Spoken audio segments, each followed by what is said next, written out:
brown outer door handle. It's broken.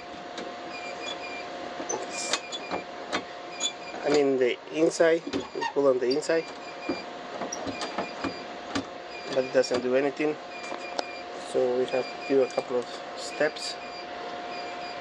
So we gotta get those 4 bolts, 1, 2, which I already removed, 3, 4.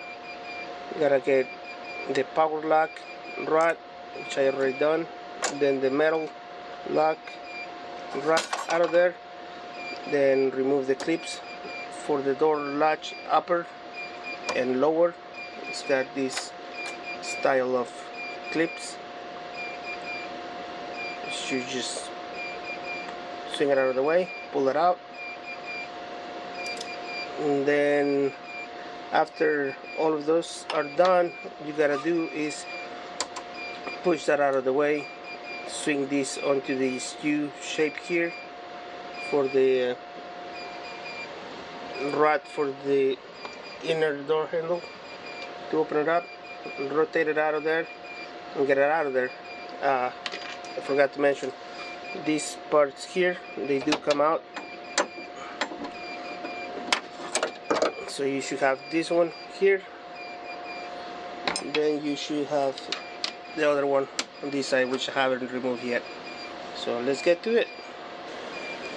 Just push that towards the outside of the body and then slide it out, and then you can install it onto the reverse motion.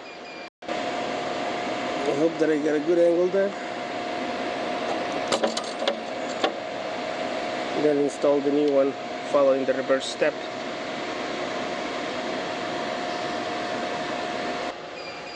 I got this junction. It's an 8mm bolt to get it in there. Bear with me for a sec. You get it nice and secure. Then you can come back and use your torque wrench to torque them down to the specs.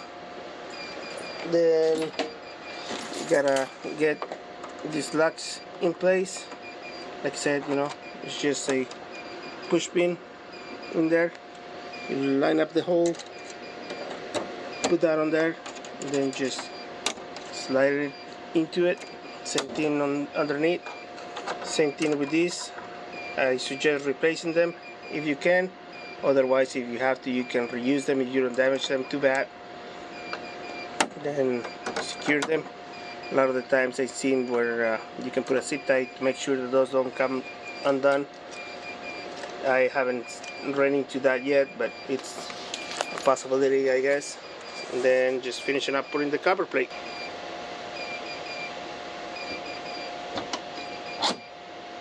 Lock, unlock, and it seems to be working. So we'll give that a shot and see what it does. Cover back in place. Final test. And we're done. Successful thing.